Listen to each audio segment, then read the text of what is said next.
பொதுவாவே அந்த தெய்வத்துடைய நாமாவளி பாராயணம்னு இருக்கு.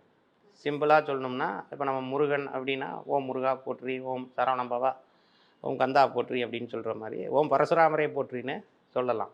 குறிப்பிட்ட மந்திரமாக சொல்லப்படக்கூடியது அபக்ஞம் ஜமோதக்ஞவ பிரயாச்சித்து ஜயோதியம் யத்குஹத்ர கதோர்கணா பாபால சலாபத்யம் அப்படின்னு சொல்லியிருக்காங்க. இவர்களுக்கு பரசுராமரோட பிளெஸ்ஸிங்ஸ் என்ன அப்படி சொல்லுது அப்படின்னா, டீச்சிங் எபிலிட்டி.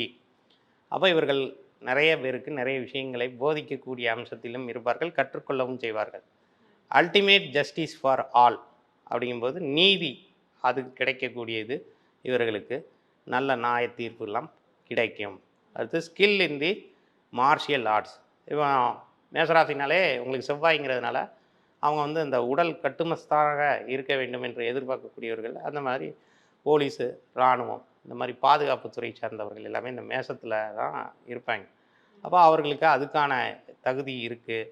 அப்புறம் converting varied spirit and qualities into peaceful ones அப்படிங்கிறது என்ன அப்படின்னா, ஒரு போராட்ட குணம் அவர்களிடம் எப்பொழுதுமே இருக்கும். அது ஆன்மீகத்துடன் கலந்து செய்யும்போது அவர்களுக்கு நிறைய வெற்றிகள் கிடைக்கும் அப்படிங்கிறது தான் இந்த பரசுராமர் சொல்லக்கூடிய மெசேஜ்.